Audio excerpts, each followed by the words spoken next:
Hi everyone, welcome back to my channel. For those of you who don't know me, my name's Tamara and we are here today to review the anticipated sequel to The Shield of Sparrows, which is the Rites of the Starling. First off, look at her. She's a beautiful book.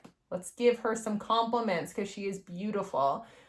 Before we even get going, I'm going to say this right away. These are spoiler talk reviews. So if you don't care to be spoiled, or if you've already read the book, that's great. Let's talk about it. But if you haven't, I would step aside, read the book, and come back and watch this after. I'm saying this as a disclaimer for your own feelings here because I fully intend to talk about the plot, the revelations, everything that happens in this book. But I feel like as a first-time reader to this book, you shouldn't be spoiled like that. Like, part of the experience is experiencing that firsthand. So you've been warned that we are going to talk about this. So I'm just saying. Okay, now let's talk about this. We've got the housekeeping rule out of the way, so let's talk about it. Now, I really enjoyed Shield of Sparrows. So the first book to this, I thought was a 5 out of 5. It was an exceptional book. I recommended it to all of my friends.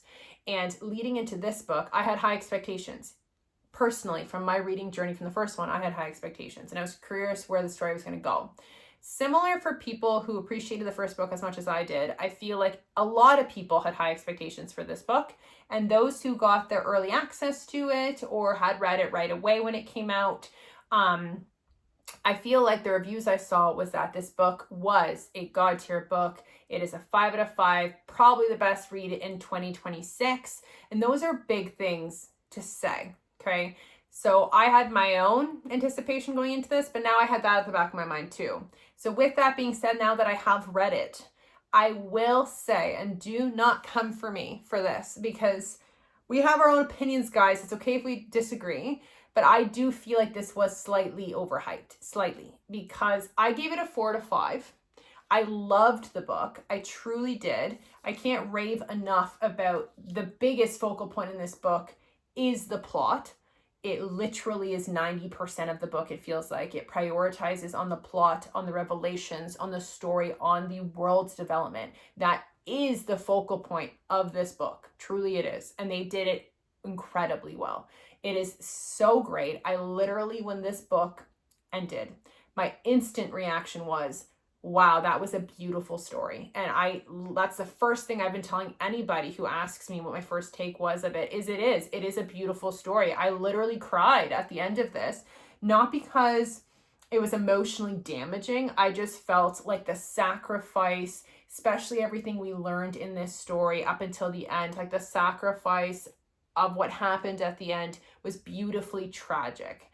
And it's just beautiful storytelling, because this entire book truly was the story of Odessa's parents was the huge focal point in this book. And then our main plot characters like Odessa, Ransom, everyone reacting to what is the truth. And that story unveiled a lot of world development about what kind of person Odessa is. Like, she's a Starling, and we didn't know what that meant until this book. And it filled in a lot of plot points that were like seated in Shield of Sparrows, and they talked about a lot in this book. So again, the storytelling was exceptional in terms of what we got out of this book, and I give that a full applause because I loved it, and I loved that in Shield of Sparrows too. Now, the only reason I give this a 4 to 5 is because they focused in the focus of the plots as much as they did. Other areas I felt like were neglected. And that's the only reason I can't give it a 5 out of 5, because the plot for this was like a 90% plot focus, really. The 10% was romance, character growth, and anything else that falls within that, to be frank. And for me to give something a 5 out of 5, they have to check boxes in every main category in my criteria. And one of them, like romance, I can kind of accept the fact that we got some romance, don't get me wrong, and it doesn't need to be a focal point, like not for me, because I really enjoy world building and I enjoy character growth. To me, the character growth is what actually knocked it down to a 4 for me, because I do feel like that was neglected a lot with the plot being so heavy in this. And we'll talk about examples and what that means. But before we get into that, let's talk about the romance for a second. Let's talk about them because that's actually probably the easier subject for me to elaborate on. There's two key romances in this. We have Odessa and Ransom, and we have Caspia and Andreas. This book starts exactly where Shield of Sparrows left off.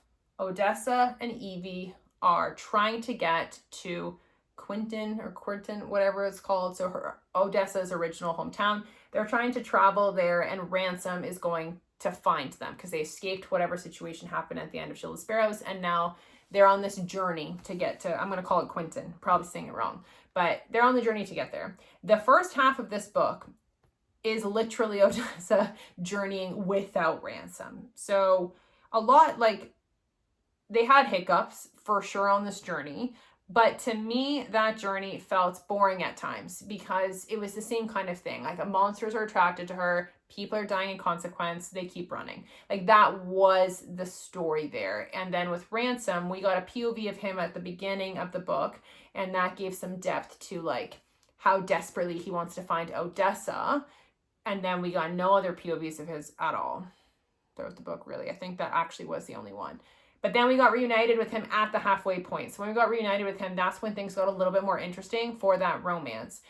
With their relationship, I feel like it would have benefited the story to me is if we got a second POV of Ransom as he is just about to save Odessa at the halfway point, because he literally acknowledged that he barely made it to save her, and he was tracking the prince and what happens if he didn't make it. So I feel like this would have been a great opportunity for him to have a POV about how desperate he was to get to her, and it just would add some emotional pull to their relationship a little bit, because in Shield of Sparrows, they had a slow burn relationship and a lot of tension. It was bubbling, it was brewing. Now that we're here, I feel like I was looking for more emotional depth with him and her, like both of them.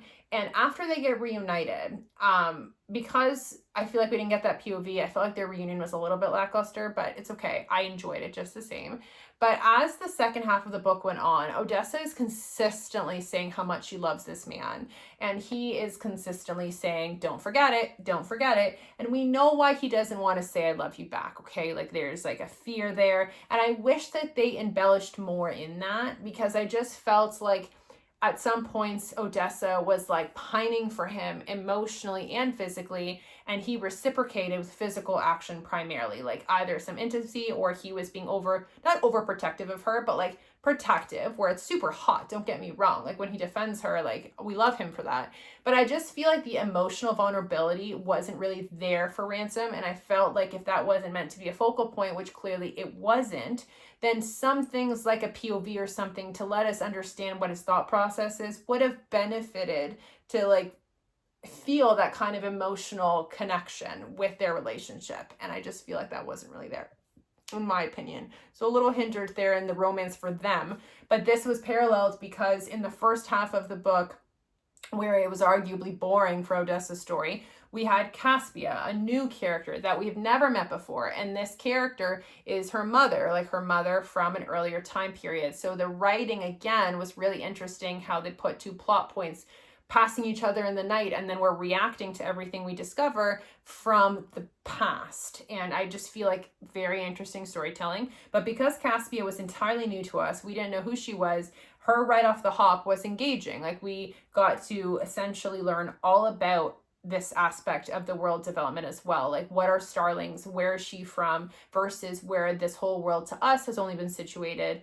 I'm not going to try and pronounce where it is, but where Odessa and everyone is, like that capital, let's just say.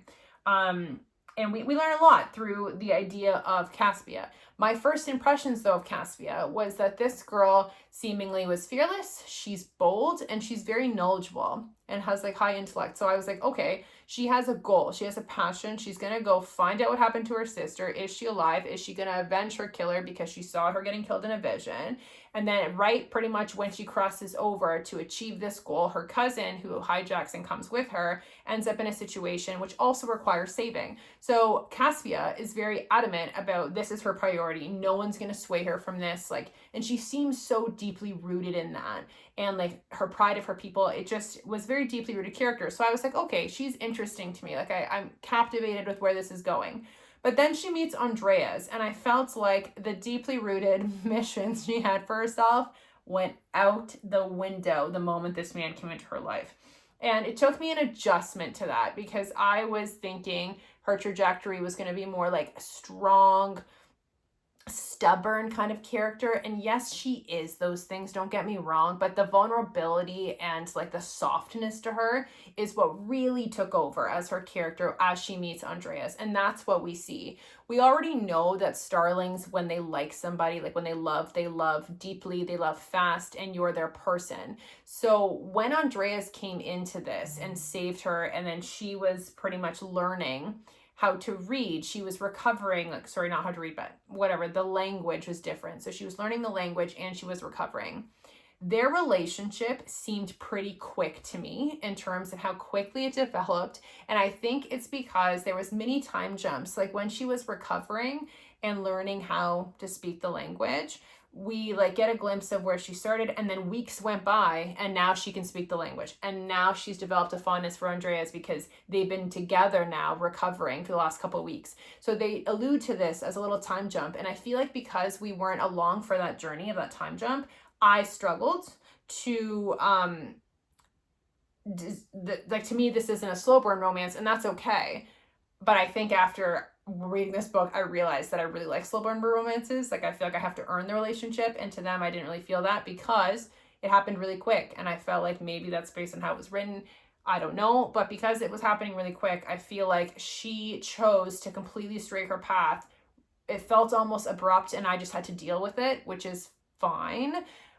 But she also like told him everything about like her people. She trusted him so easily, and I felt like at a given point in the first half of the book, he wasn't giving that back. Like there was still some secrecy there. So naturally, your girl's guard's gonna go up being like, this guy can't be trusted. He's gonna break her heart. Like I'm getting defensive for Caspia because I feel like she's gonna get duped in this, like in the first half, because we didn't know enough about Andreas. But then the second half of the book happened, and we do learn a lot more about Andreas. And by that point, I had to check myself to be like, Tamara, you're gonna have to let this go and forget your trust issues about this man, because clearly this story is a fairy tale interpretation of a love story. And that's what it felt like to me. Like it's almost like love at first sight in a seemingly way. Like he believed everything she was saying, like willingly, like not that he needed any proof, like he just believes her, and she just easily trusts him.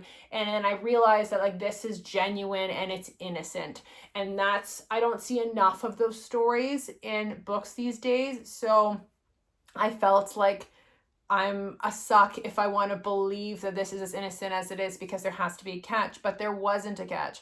And by the time I accepted that, like after the halfway point, is when I really started to appreciate their relationship a little bit more, and like their actual like love story a little bit more. And by, like I said, the halfway point, I was in it at that point, like I was, but I was skeptical in the first half for them. So when the whole sacrifice and that ending happened with Caspia, and them having a child, and who Andreas was as a king at that point, and all of these things, I cried because I genuinely was like, oh my gosh, this is like a tragic ending, but a beautiful ending to this story as well, for their love story. And now how that's going to play into Odessa and Odessa's choices in the next book. So I really enjoyed the love story. I felt meaning for Caspia and Andreas. I felt it had a lot of like camaraderie. Like I just felt like it was so innocent that it didn't feel real. Like that's literally what it felt like, but we don't get enough of that in today's day and age. So I was really happy reading it, and I thought it was beautiful.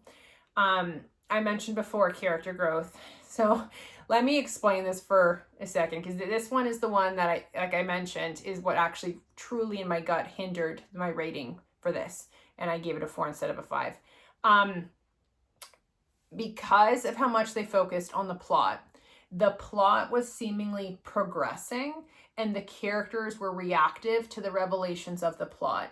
So the characters were progressing and reacting to the revelations and the plot, not themselves. Like the characters weren't progressing as people. It was just they were reacting to what was happening in the plot, and that was the progression. The progression of the plot was the progression in the characters. They weren't separated. And I know that sounds a little weird, but it's to me, I feel like a character's growth is stemmed on the person that we've developed and what their choices lead into in order to develop. Are they growing in that way? Like, where were we when we started versus where we are now?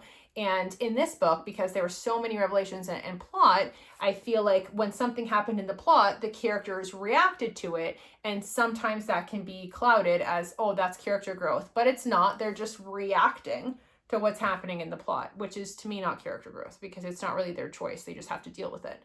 You know what I mean? Like, I don't know. I feel like I may be speaking different language. I hope someone understands, but that's what I'm getting at with this. And like, I'll give you a good example. I think it's a good example, but I feel like people are going to disagree with me. The king. So Andreas, we knew Andreas as the king and the father figure in Shield of Sparrows. So he's not new to us. We knew him. And then now we get this whole immersive experience of Andreas. So the three people, all the same person. When we go through this journey with Andreas, we get some sense of like emotional ties now to like who he was and how we are viewing his choices based off of what he just experienced as the Andreas plot point. So when it came to the end and he had full potential to now grow with that material, because we got the context, we understand him more now. But how is he going to act on that? Like, how is he going to mend his relationship with Odessa? How is this going to come out? When they got reunited in the second half of this book, Odessa is consistently prying to get him to tell her the truth, to work with him collaboratively, and he wants nothing to do with it. His wife, so the stepmom, is consistently telling her, tell Odessa the truth. Tell her the truth, tell the truth. And he says no. Don't forget your place. He says no. So at the end, the stepmom gives Odessa the journal, and the journal reveals everything about her mom and pretty much the story that we just followed in this book of their love story and everything that happened with the orbits or the orbs and all those things. Like, it revealed everything in one book. She gives it to Odessa and is like, read this and then go and ask Andreas if you have any questions. And go see him. So it wasn't his choice that she figured out the truth. And again, he had to react to the revelation of now her knowing. So in doing that, he apologizes 100 times. He essentially tries to make up for the fact that he's been so distant with her. And then we're meant to move on and then proceed with finding these like orbs that pretty much her mom died for. This whole part happened rather quickly. For me, when it came to character growth, it would have been great if he told Odessa the truth and wasn't forced into it and wasn't essentially strong-armed into needing to do that. And that to me is just him being reactive. It's not character growth if he doesn't make that choice himself. Like, to me, I just felt like that was an opportunity for him to do that. And he didn't do that. He just had to kind of like come to her with a tail between his legs and then forced to deal with the situation, which again, isn't character growth. It's being reactive. So like, that's to me why I think the character growth bit really, that's not the only one. Believe me, I'm struggling to find character growth in any of the characters in this one because of how reactive they were to the plot. And that was the focal point. So that was just one example. But in general, that's kind of what hindered the rating a little bit for me. I will admit that this not dealing with character growth, like, that's not what I mean by mentioning this again. But Andreas in general, I feel like there was a time when I was struggling to connect the king and the father figure we knew with Andreas that now we developed, like now that we know this other side of him. Connecting them as the same person, because we understand his motives for now like pushing Odessa aside and keeping his distance, but also being super protective of her. But I just feel like a lot of his actions didn't really like lead up to trying to understand. Like, for example, at a given point in this book, what's his name?